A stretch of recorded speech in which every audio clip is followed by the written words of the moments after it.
like a little satellite. I know, right? This is a knife vise. You can use it to help finish the handle, or in other cases, you can use the hand polish a blade and go in sideways, straight. And this will articulate in all matters of ways. You have two clamps here for the front and rear. It's wooden inside of it, so you're not going to scratch whatever work you do. Versus putting in a vise like that and scratching your blade or handle up, you have a nice smooth surface. And you can buy these at Texas Steel. Texas Knife Supply. That's it. Texas Steel or Knife Supply? Knife Supply. Okay. They sell them for about $90 or so. Yeah, I think it's 90 without the base. These are really handy. If you ever sat there and had a hand sand, a handle, or a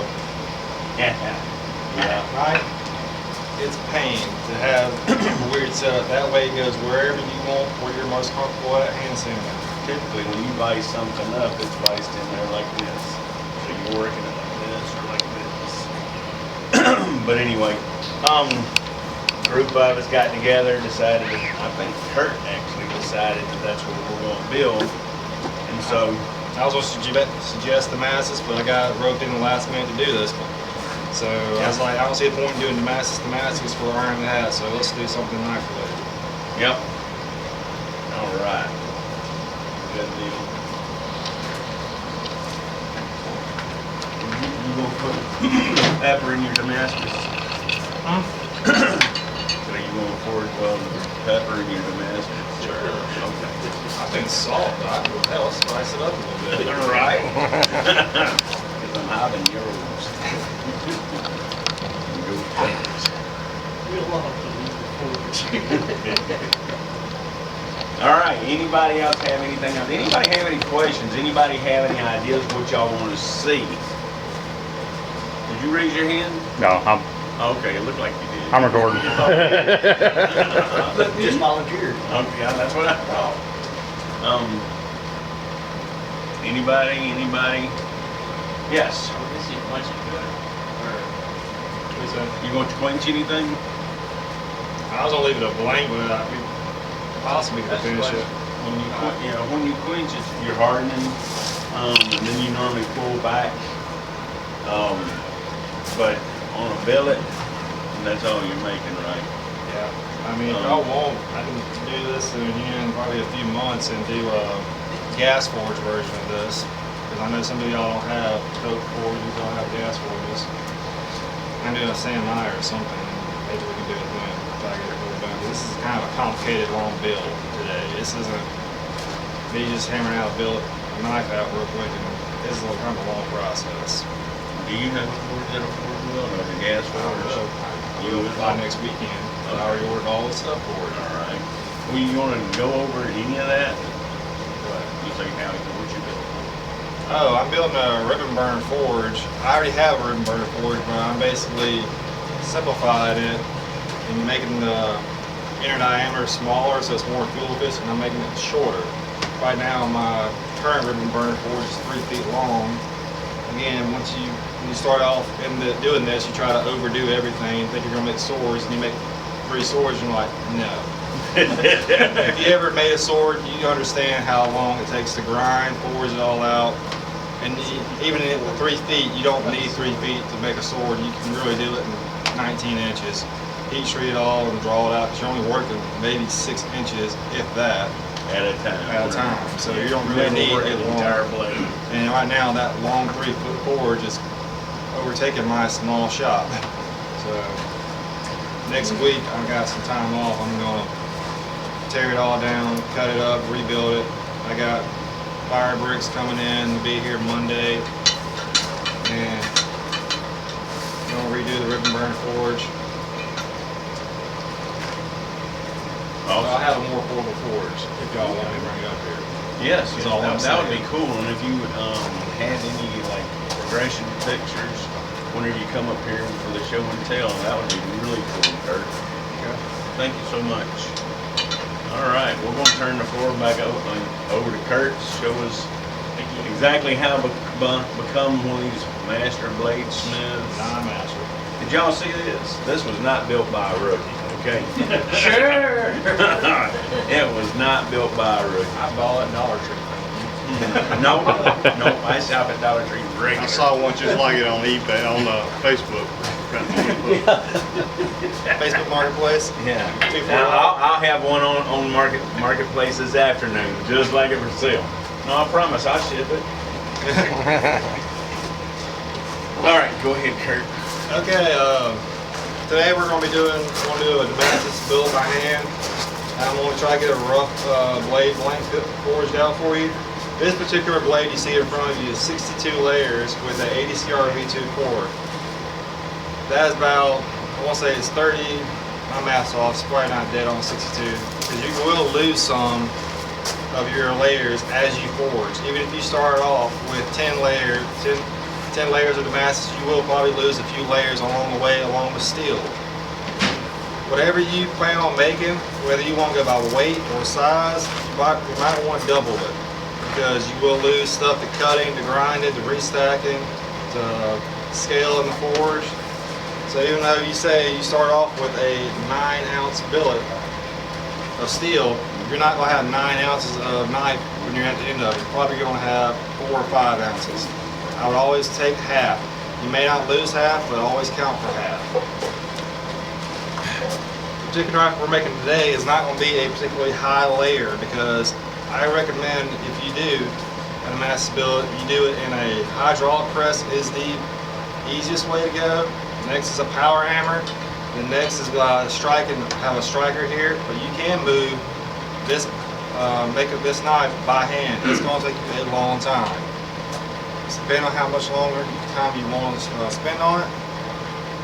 If you do, have a friend come over, grab a sledgehammer. That's probably what we're going to do today to help save some time to move this along, so we're not here at 3 o'clock in the afternoon. I'm going to have probably Palmer or somebody else wants to volunteer.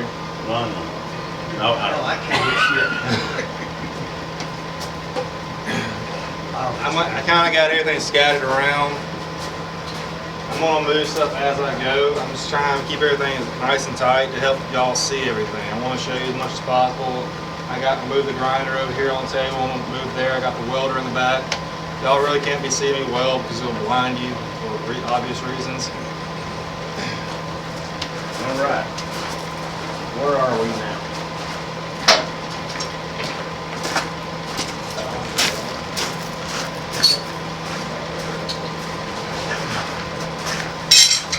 The steel we're going to be using is 15-inch 20 and 1084.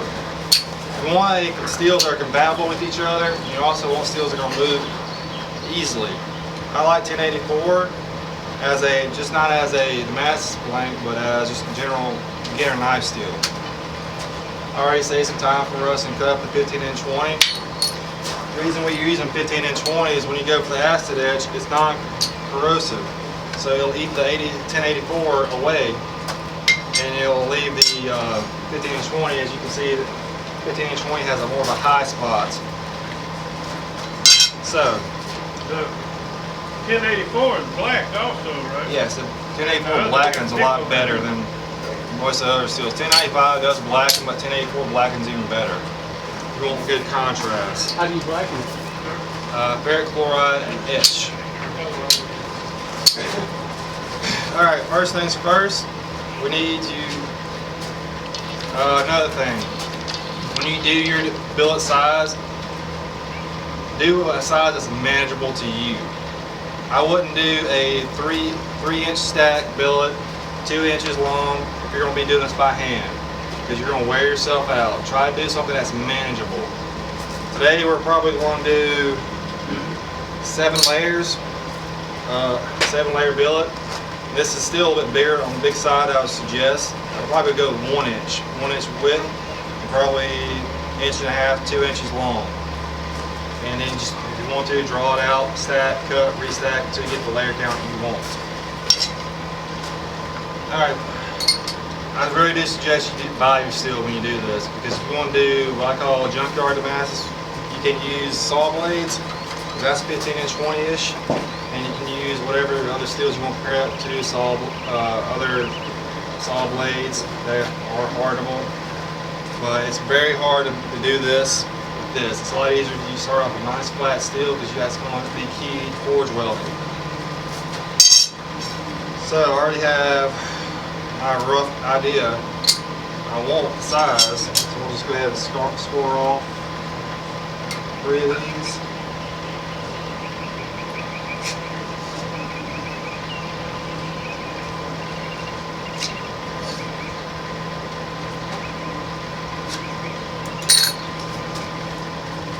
This is a good setup you need on cheap. If you don't have money for a bandsaw blade, they actually sell tables that are compatible with these. But I do recommend you get the foot pedal. That way it's not running all the time. In case something bad happens, you don't want to get your hand caught in there, like I did the other day. I luckily had the foot pedal. When I saw my hand slip, I took my foot off and it actually saved my finger. So I walked away with minor injury. So you're saying if you go into the knife building, you will get injured? Yeah, look at Jim. High 4.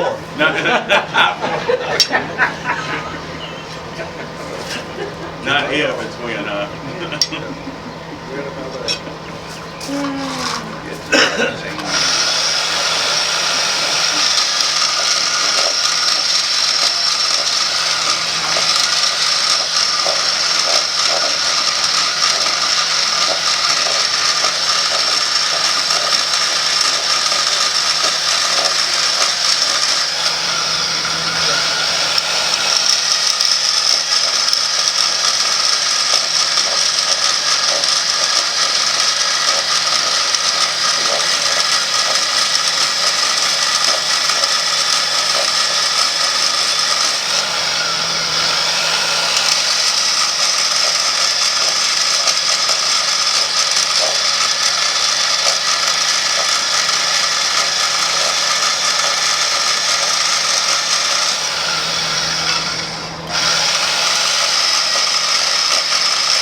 Okay, this is a speed tip for you that took me a long time to understand. This is one of those things, these little tips that help move along. After I scored my individual pieces the size I want, I went through here and I cut. You see I cut through, didn't cut all the way through. I cut from the top and the bottom, or how you want to flip it.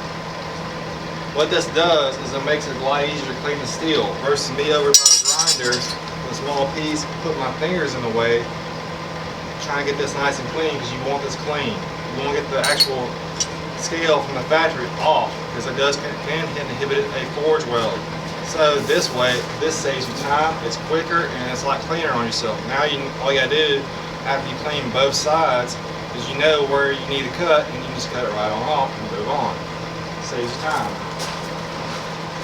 I have a The question. most efficient way to remove material is always going to be on the bottom of the grinder. I know we all have 2x72s, but if we do, even the little small 1x30s, the Harbor Freight, the top wheel, you can use that. It's a smaller surface area and it's actually a lot more efficient. So what I'm going to do is I'm going to take this and I'm going to clean the forward scale or the middle scale off the wheel.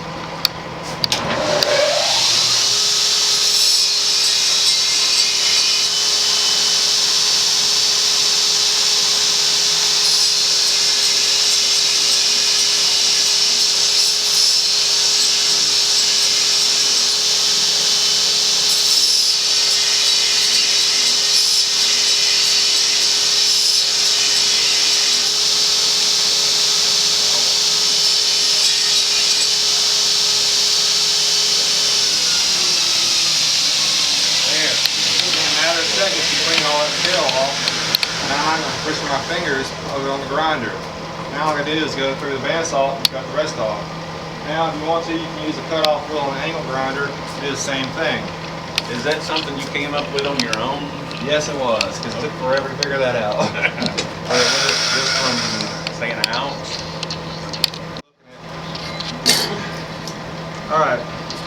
if I had some nice deals, what would you charge to cut it up pretty like that? I'll do it for free when I come to your shop. How about that? I normally will keep whatever I'm cutting just to have because it's a lot quicker. I'll keep one of these off to the side. This is smaller than I normally do because I do have a tire hammer, power hammer, and it's a lot easier to move bigger billets. And traditionally I'll do 15 to 20 layers of 3-inch billets because that's mainly the length of my die. That way I put it all in one time, hit it, and it forward rolls it right then and there. If you actually do this with a tire hammer, I normally will put there's a counterweight that drives the motor in the Motor drives the counterweight. Motor drives the counterweight. I can't hear you. The motor drives the counterweight. Yes, the motor drives counterweight. Not the counterweight. Thank you. Sorry. The counterweight, you want it kind of past the 12 o'clock, normally about 10 or 11 o'clock. That way, as soon as you release the brake on the power hammer, it's going to come down slowly. Versus if you try to force it, it's going to come up quickly and drive it down. Whenever you forge weld, you don't want to forge weld hard. You just want nice light taps. So if you get it around 10, 11 o'clock position, as soon as you release the brake, it's going to come down nice and slowly and help set your forge welds. If you have tire hammer, I'm just letting you know. Okay. There is a tire hammer class coming up pretty soon.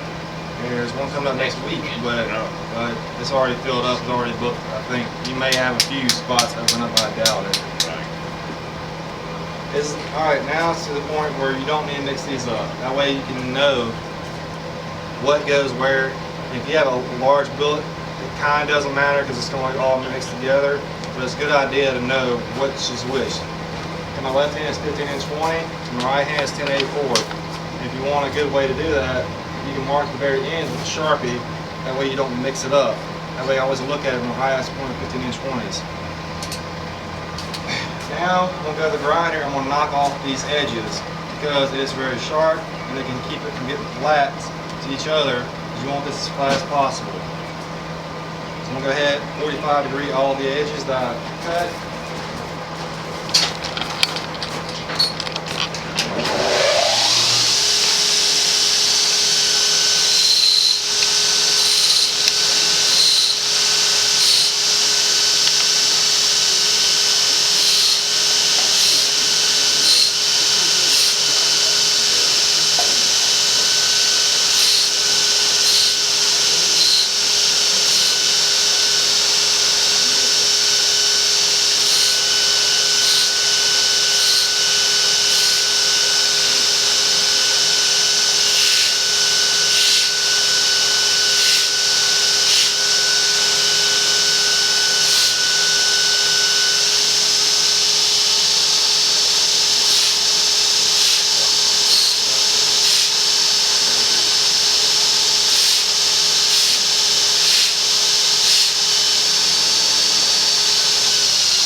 Alright, next what you want to do is actually prep degrease the billet. Get all the oil and everything off of it. I got a 1-gallon jug, a paint jug of acetone. You can get these metal buttons at Home Depot. I think they're like $5 a piece. I really don't like going to this solution because it's a lot easier just to dump stuff, so quick and easy. We got a lot of 5-gallon buckets around, 1-gallon buckets around my shop. So all I'm doing is just stick it in there real quick. Get it off to the side.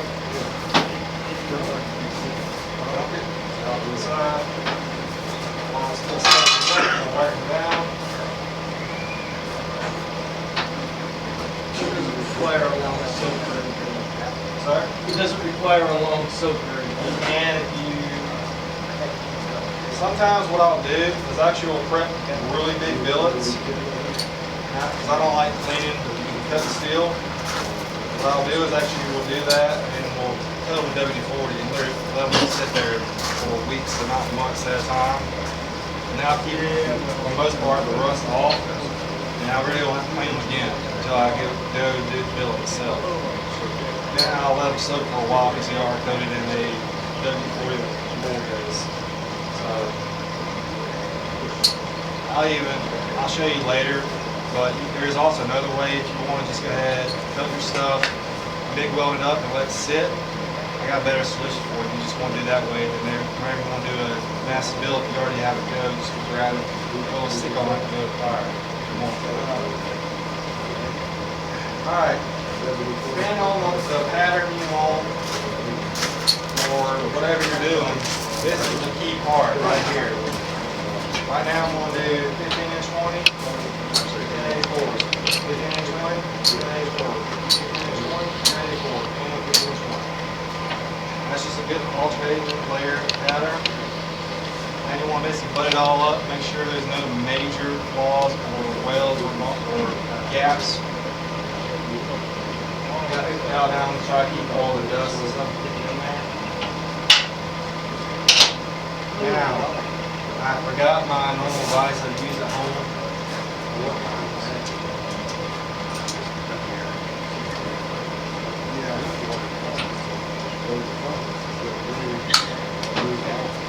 I got cheap Harbor Freight drill vise, little blue vices, everybody's seen them. I'm going to take this and just lay it in there flat, pinch it up, and that just keeps everything flat, and I don't have, like a little saw walk in, I don't have to have a third set of hands on the shop. I just scoop it up, tighten it up, and clamp it down. How many layers you got there now? 7. 7, so 4 and 3. I probably got 4 15-inch 20 and 3 1084. Again, this is a very low layer billet, but we're also doing this by hand today. We're not doing it press, and I can use the little giant, but I'm trying to prevent from doing that. It's more traditional. So what I'm going to do now is go over and weld this up. I'll tell you basically what I do and how I do it when I get back. So if y'all want to go have a water break, bathroom break, it's a good time to do it.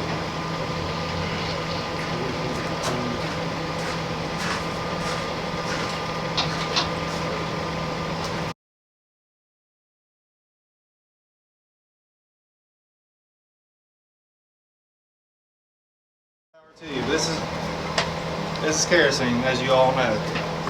What I'm going to do is I want this soak in the kerosene. It's something I've recently come across, and it's been a nice little game changer. What this does is it seeps into every little nook and cranny, gaps, and once you throw this in the fire, it's going to heat up and burn off everything, but leave carbon behind. So it's going to put carbon between each of the layers. If you know anything, carbon helps forge welding. It's hard to forge weld mild steel, but it's a lot easier to forge weld carbon. So there's a carbon between the layers and it burns off. This is what I was telling David earlier.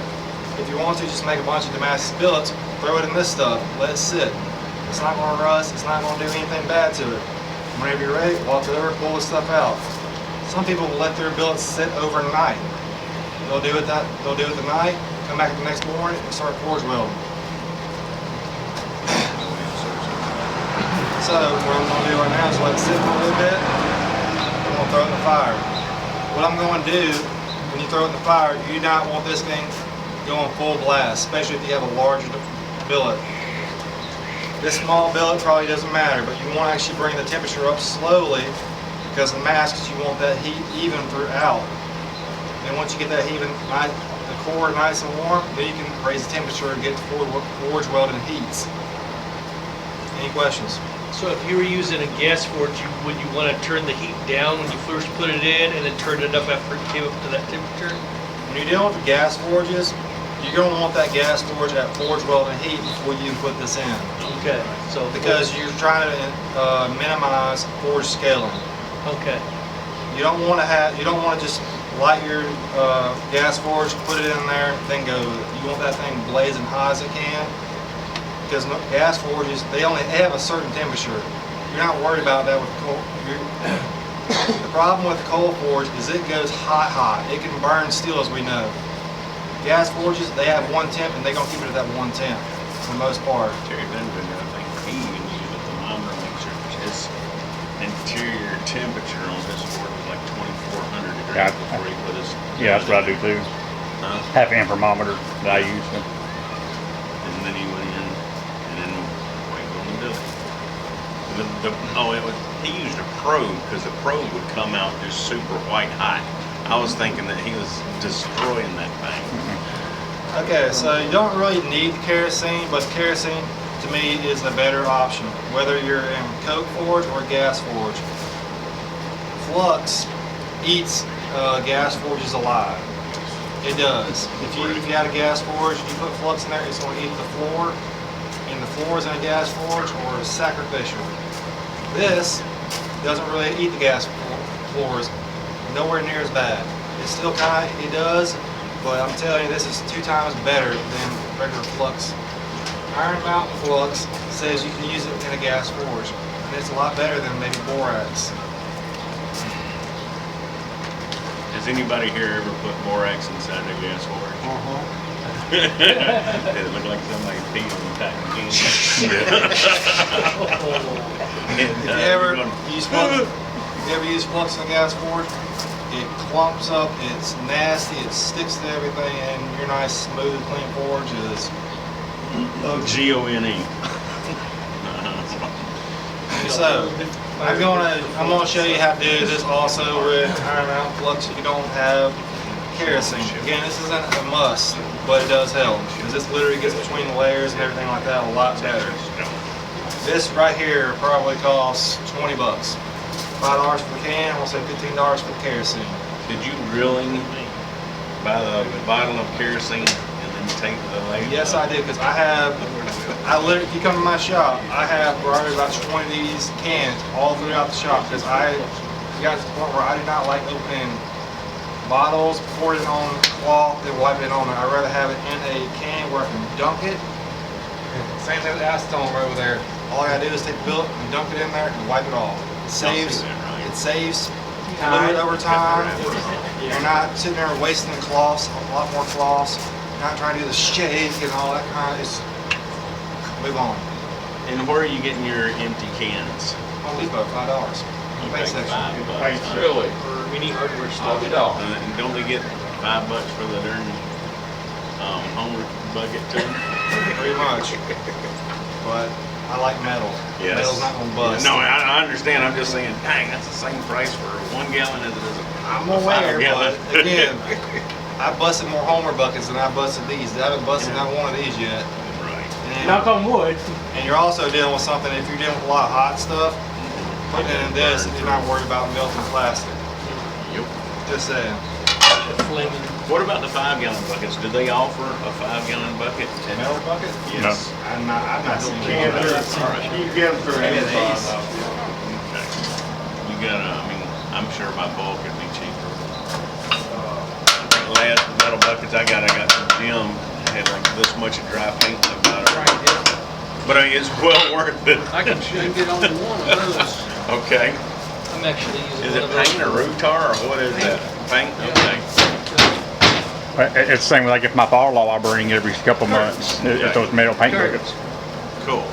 Those are great. Does this kerosene have a flash point? Yes, it's very high though. Oh, It's not like gasoline. Okay. it's not as volatile anymore. A lot of people also use diesel. Right. So if you want to go a little bit cheaper route and just buy a diesel, you can.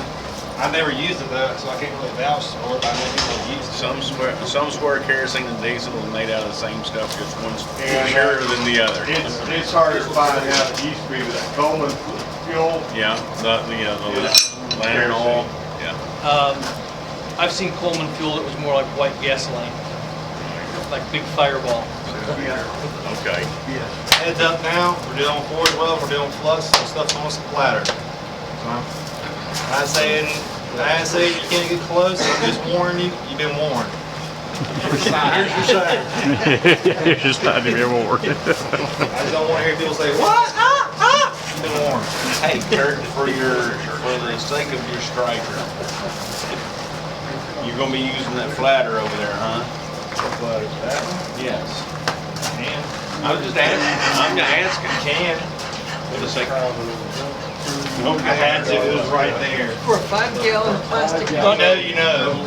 Middle one, okay. using a Still, striker, how hard do you want the Yeah. striker How much? to work? $31. You 50%. Okay. I'm not When sure I what say- website that was. You would Brent car, I'm gonna say 100%. Okay, all right. Well, I brought 100%, it just can't remember which pocket I put in. But until I get that, until I get it fully established, I don't want you going 100%. I don't want you sharing welds. All right. So if you were telling Joe how hard to hit, how hard would you tell him? As hard as you can. He didn't even hear his opinion.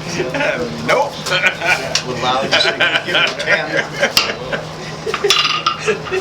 You gonna set the welds with your hand I handle? won't set it by hand. I'm gonna try to do You get a lot of that this by flatter hand. Walmart, Starfish. I got $300. $3-4. Or the Walmart hammer too. I got a Walmart hammer. I grabbed one side into a straight feet. Cost me $9 in a couple hours. You need Since I have a gas forge, can I still use a flux? You can, but it's gonna eat the floor. Yeah, you better be ready to I had replace a- your refractory. Iron Mountain claims right here on the bottle. I have It can be used for welding or gas and coal forges. I have a concrete floor behind my house. Alright, we're at a somewhat cherry red. Place some Iron Mountain to hit the sides. You do not have to get flux inside the weld itself. All you gotta do, what you're trying to do is you're trying to keep oxygen out of getting in there to prevent. You do that before a forge scale? Yes. Well, okay. Normally at cherry red, you're not really making forward scale yet. And you want to hit off the forge scale. But the heat allows it to stick. Yeah. The flux will melt through the steel and seal it, basically.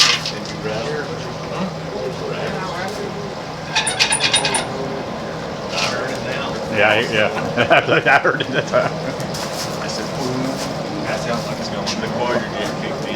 If I do something for gas forges, I found Mr. Volcano sells it. It's a ceramic coating. Once you mix it up, it's almost like a latex Right. paint texture. And I painted that on my refractory, and borax. And I tested. I put borax straight to it, and it didn't eat into the brick. It's like a ceramic Yeah, coating. it's a ceramic coating. Yeah. So if you're using a lot of corrosive stuff, you can do that. I mean, it still eats at it, but it was nothing Okay. like it. Yeah. And it was like $15, $20. Okay, that's not bad. It's ACT 100, so it's like a ceramic coating. So does it fuse like ceramic when you cure it?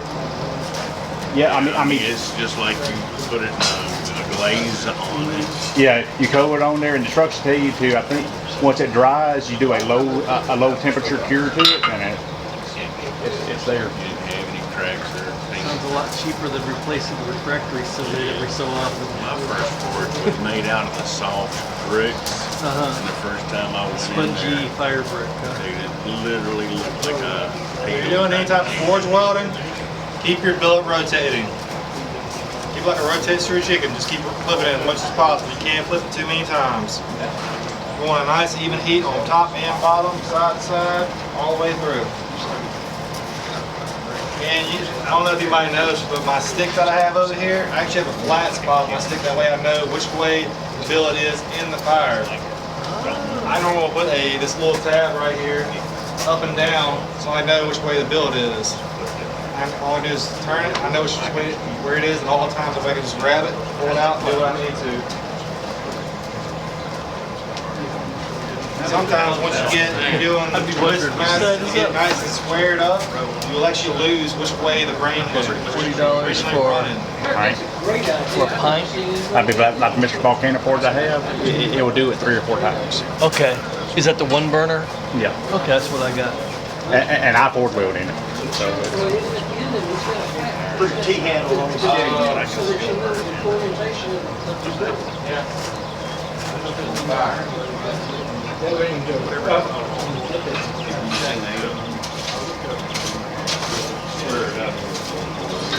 Put a 90-degree bend in a piece of bar, you can flatten it up, you can do whatever you want. You can even put a little skull on there if you want to. how do you think about that? Just to break it down like Go ahead that. and do a light portable. And then somebody asked if I made hoof picks, and I said yes.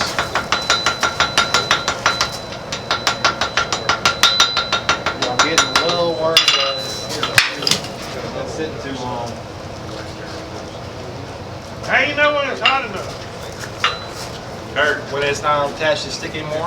When what? When it's not attached to the stick anymore? It's not attached to the stick anymore. Oh, You ideally want about a bright, medium to bright yellow. If you want to, if you can get close enough, you can play with it where it gets just right before it starts sparkling. Just before it white. If you see like a tiny itty bitty pieces coming off, it'll, Homer said you can see it through the fire. a lot of times it'll have some white smoke, like dry ice, coming off of it when it's at a 40. There we go, now we're good. Alright, if you have a rounded hammer, I'm going to use the flat side of the hammer.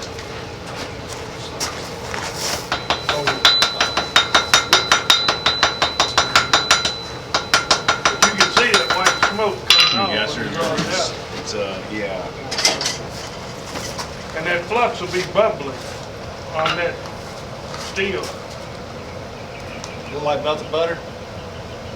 Yeah, but it's actually, look like hot melted, Right. boiling melted. That's how I like it on my popcorn. Yeah. You want to keep your billet rotated as much as possible so you get that heat even throughout. And you already said, you said it at a, you don't beat the fool out of it when you Oh, no. get started. You don't Hulk smash it when you set your welds. You just want to do really light, quick taps. Because if you Hulk smash it, you can actually mess the weld up. Because basically the surface of your metal is basically liquid at that point. And when you hit it hard, it just sends it flying everywhere.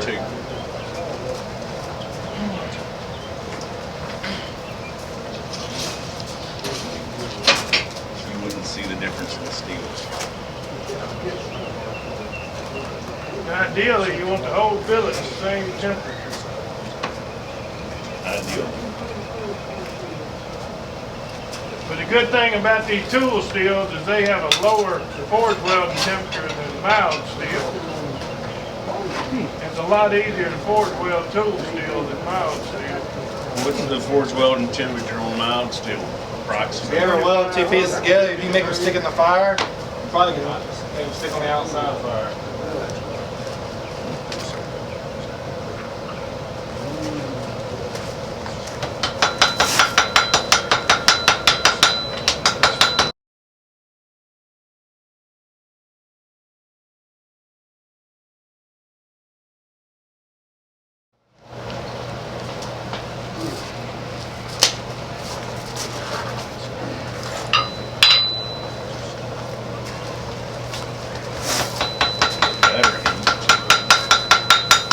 That's ideally the heat you want.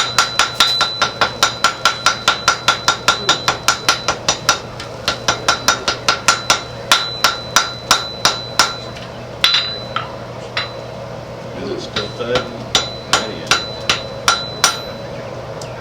Every question if you got a good weld, you're gonna find out when you go to. Oops, I didn't know. Uh-oh. Crack.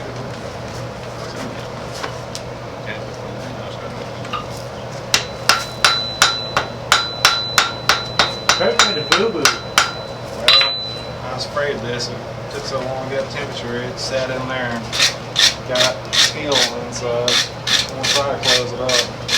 There's also here a good idea to show you this. See how that top one, or the bottom one is darker than the rest? It's not uniform. That's a D-lam.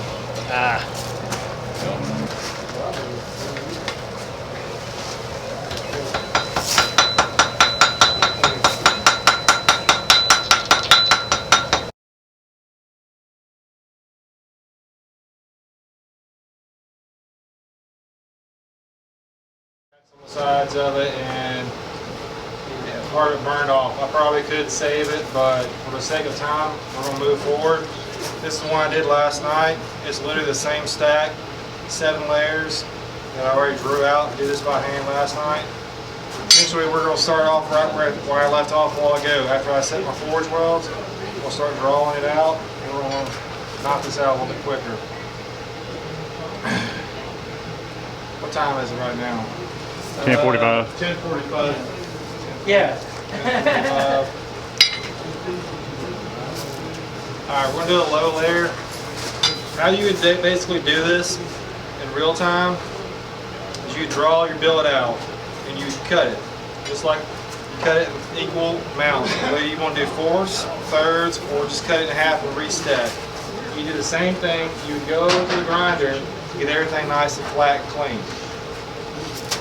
Once again, you attack it to itself and do it because the layers are nice and thick, they're not going to separate. You put it back in the kerosene and you put it back in the fire. And you forge weld it from there. Right now, the forge is acting funny.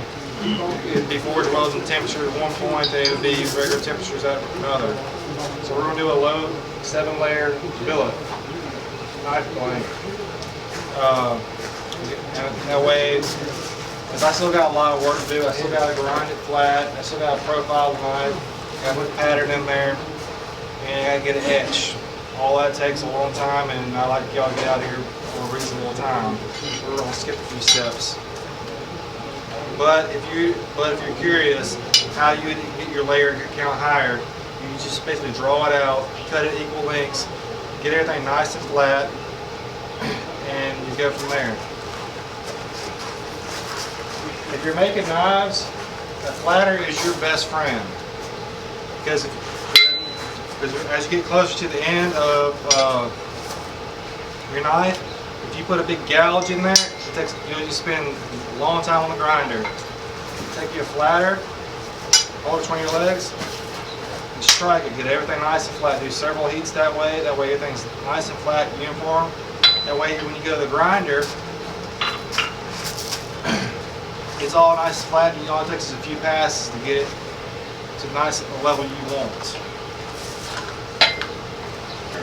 Alright, once you get your billet drawn out, lay it out each one is you want to cut the ends off. I heat it up just to kind of save time while we're talking. What I'll do is now is we'll cut the very end off. You want to cut anywhere from 1/4 to 1/8 of it off. Is there a reason? To get the MIG weld off. Most of the time, the very ends will not forge weld. But you don't reckon just grind it blunt on the grinder, right? Lawn would.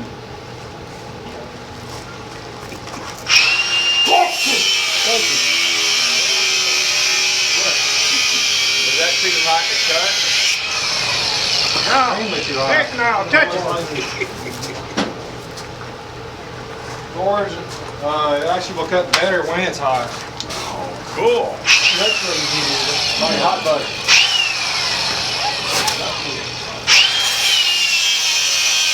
Now watch out, there's any spark. Is that high carbon and spark?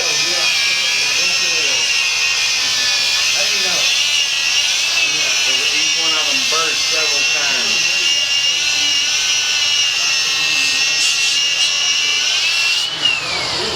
Okay.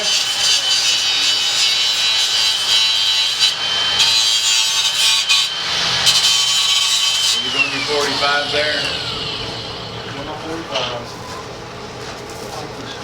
for a second, and you feel better about some of the mystery steel Yeah. items that look like You what have I'm your, gonna get. you have your choice of patterns. Well, I mean, whenever you see those sparks And continue. you got these to low burst layers, and like we do burst. right now. We got 7 layers. And we want a little more decorative pattern. You can either A, do what's called raindrop or buckshot if you're from the country, and use a drill bit. I normally use a 1/2-inch drill bit, but you do not want a drill bit with a little bit of a, almost like a point. Some drill bits out there, I forgot what point it's called. But it's literally, versus instead of having a nice even point all the way around, the very tip of it has a more of a, like a second drill bit almost. I was wanting to bring one today, but I couldn't find one last night. What that does, if you have that little point on there, it makes it harder to get that point out. You have to grind it out, which is very hard. Oh, you're talking about in the steel. Yeah. Right. I can't think of what that point's called. Pilot points. Pilot point? Yeah, You there's want a 135 degree and a 115 degree. You want the paddle point where it actually covers a larger area, less depth. Yeah. You want shallow holes. regular drill bit point. You don't want the little EDB extra drill bit pilot point in the middle. You want just a regular drill bit. Because if you don't use the pilot point, it puts it even deeper into the steel. Is that something you learned? Yes. The That's hard another one. thing I learned over time. And if you do want to do raindrop, only go into the tip itself. Do not have the shaft of the drill bit into the steel. Because if you do, that's going to put it too deep into the steel. You want to just go at the tip and move on to the next one. Dimple. So what are you going to do today? I'm going to do a ladder pattern just because it's quicker and easier. Okay. How you would do a ladder pattern, alright, if you just took this billet right now, drew it out, made your knife, you would get a very unimpressive pattern. It'd be very bland. When you grind it all the way, you could see somewhat of the pattern, but it's very bland, it's going to be very impressive. When this is about 1/2 inch, which is pretty close to it right now, which you can put you take a grinder with a nice rock on it, and when you grind your lines in, you don't want to do plunge cuts, because that puts it real deep. What you want to do is go more of a 30-degree angle and put nice wide valleys in it. Why the angle? Huh? Why? Because as you're digging into that steel, it's taking more layers. You're trying to expose as many layers as possible.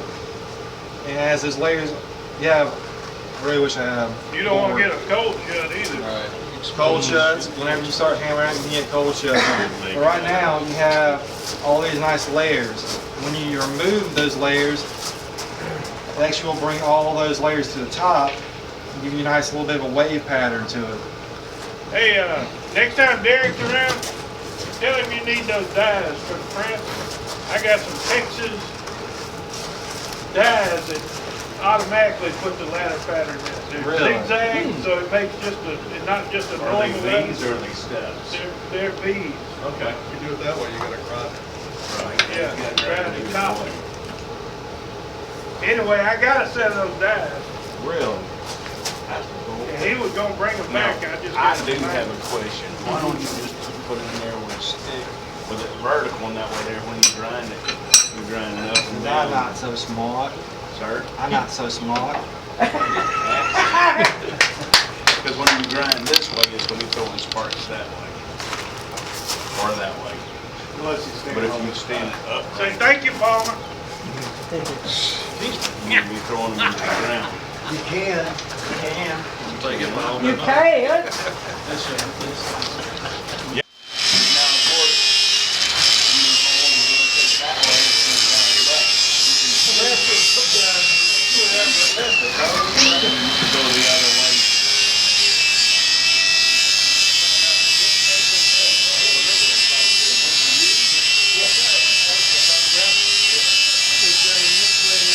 Yeah, you would need to.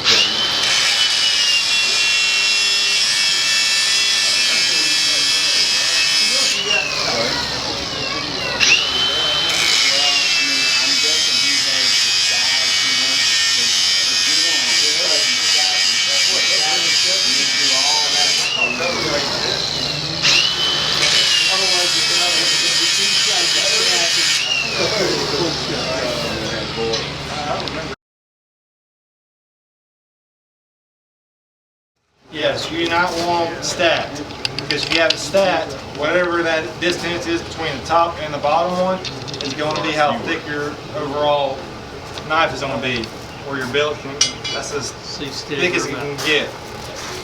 This way,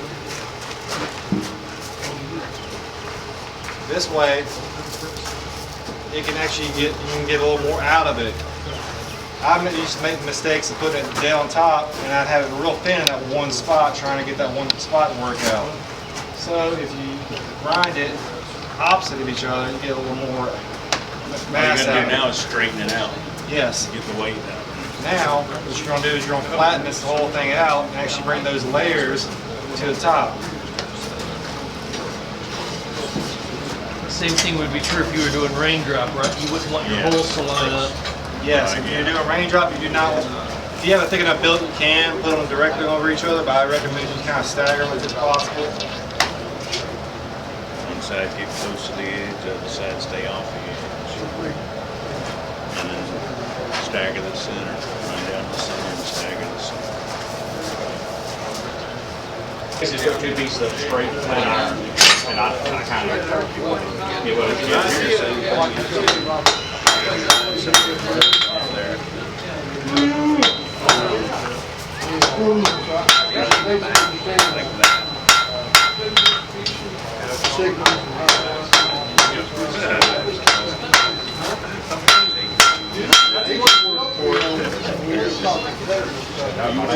Add a little bit thinner. It feels like you're grinding. I did the same thing about it. Just to see like I do it. You can hand file. That's what that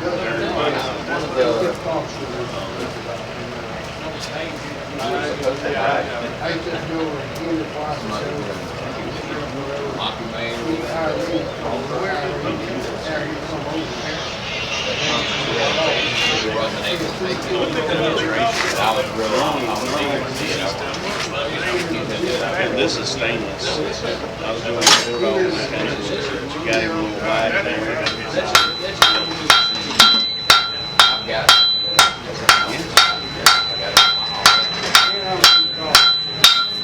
Yeah, I bought my first set from Palmer. Yeah, Palmer, give up. 100 foot. I think so. Yeah, ain't going. Yeah, taking 100 foot there. I've been going there. 6 months now. Yeah, I cut it in 30 to 40 inch. Why is he on the horn? I say 34 inch pieces. Well, we want them to lay on, I have my chopped on the ground. I'm doing this drag, it's somebody close enough. I mean, every hit is less surface area, so it moves the metal more and it draws it out there. That's what we call a bullet. That horn is a big bullet. Use one of these. Yeah, That's a small one. If I was you, I'd be using a 3-inch bullet. Huh? We didn't make it one. But I mean, my spring. you pull it out, I'll start to leave it. Spring puller on that? I would. You need a big bullet. You need that 3-inch bullet. Right now, what I'm doing is I'm drawing material out. I'm going to do it one more time over the horn. That's using the round side of my hammer. I'm going to use the round of the horn. And I have to draw the material out.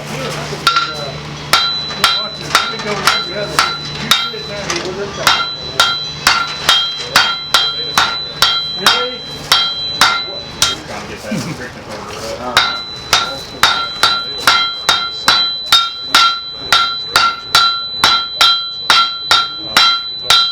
You need to dress the edges. I was about to say, I was moving a lot quicker than I thought. I didn't expect to move that quick. Well, my job is to hit the same place every time. And You need the steel. Yeah, wasn't expecting to move that fast though. Just saying. So we're saying we need a power hammer, we need Lyle. Okay, yeah. Power Lyle cheaper. Yeah, everything we have here is we actually. Like you try to draw out the. See, I got two years, but I got, see his dad is on the. When, that's That's how Joe takes over, you know, that's how Joe does it. He will be making a night.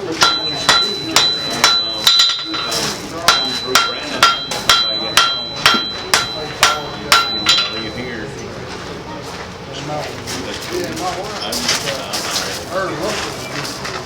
He did this a couple of weeks ago. This is a different type of metal that he welds together in a stack. Then he cuts it apart, restacks it, cuts it apart, restacks it, and then with this one, I believe this is a twist. So at some point, twisted it, takes it back out, and then as you do the grind, that pattern comes out. Right now I'm doing half on handle blades. Isolate the handle from the blade itself. Damascus from one end to the other.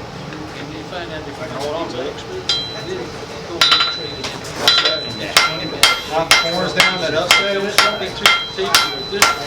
All have to be fitted together and then attached to the track.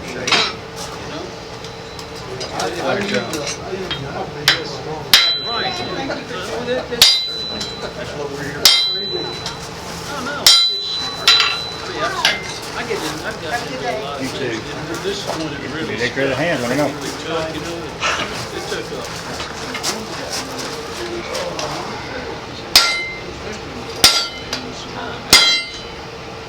So, yeah. What I'm doing now, I'm gonna shop.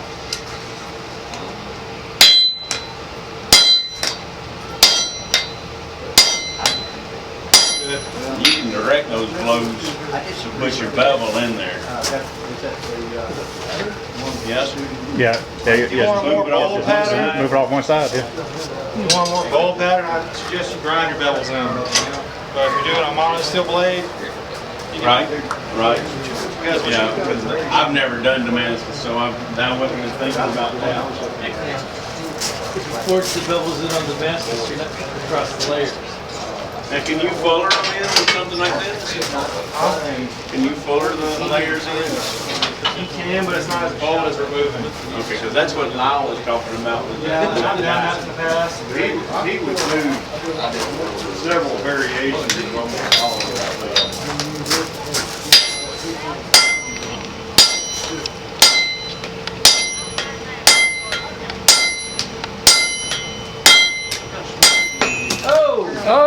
You can be doing this by hand. This is not something you have to have a striker for. It just he moves a lot faster than I can.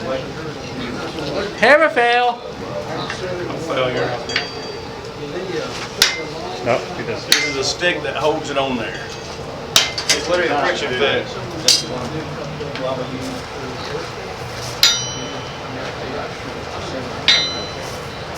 Not a hammer.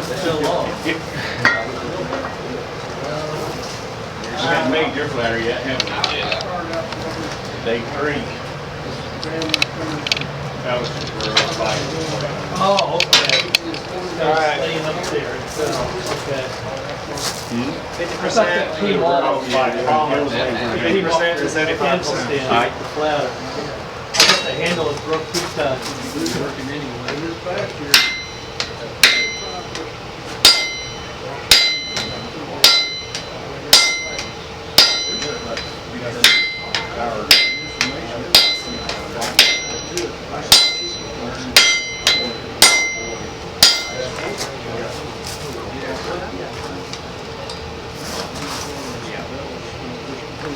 I don't like the windmill, so I just,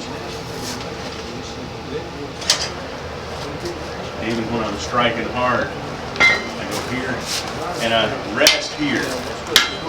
And whenever I strike, I go here.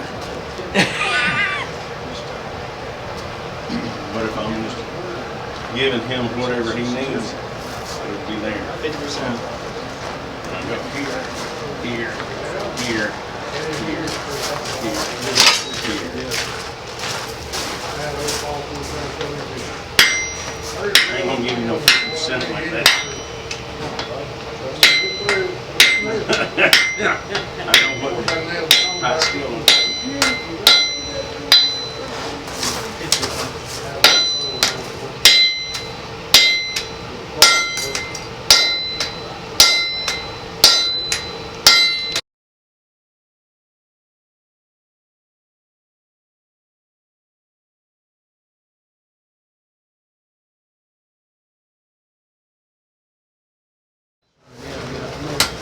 I'll show you how to do that.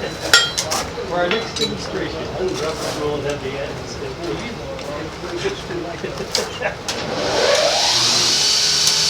I didn't burn myself to it. I don't try to do nothing. I just jump back.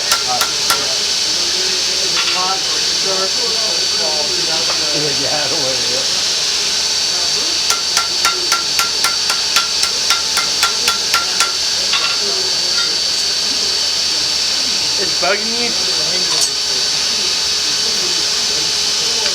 There you go.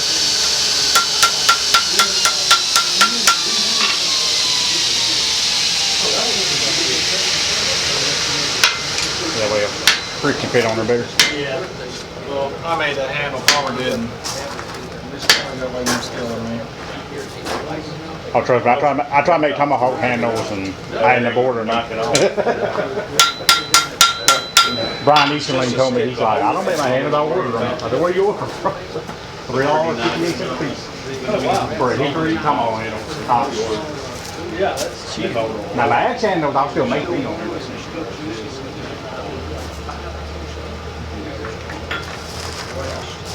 Here's how you make axe handles.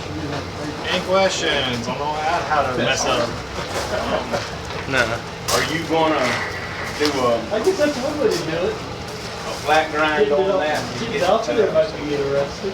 Or are you just gonna put an edge on it? That was the last one. We'll just get flat, whoever gets it, they can do whatever. Okay. But that was a repurposed axe. Y'all hear that? Nope. I'm sorry, I missed that. That's going in the iron and a half. When? As soon as it gets a cool enough. Next month. You want a brand of a knife? Be a little bit cool. I've got the brand of the wizard's head on my stomach.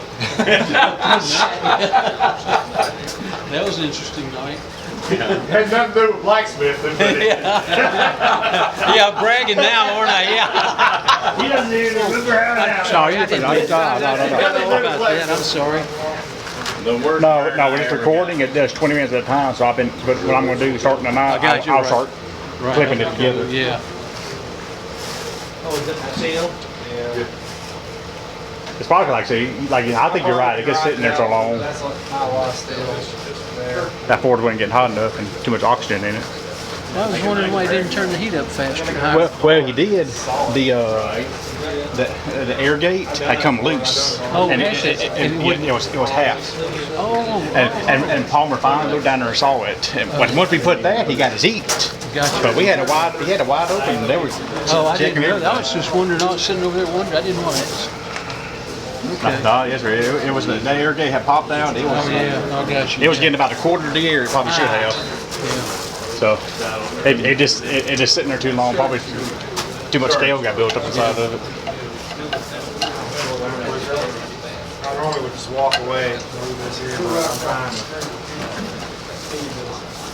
Yeah, wipe his nose. You and me coming out here and polishing it once a month? No, I guess we ought to, huh? I went. I got the part ticket. I love Mark's Fizzy. That's some super stuff. All right. I bought it a gallon of it. It was 30, 40 bucks. Kirk, how much more you got?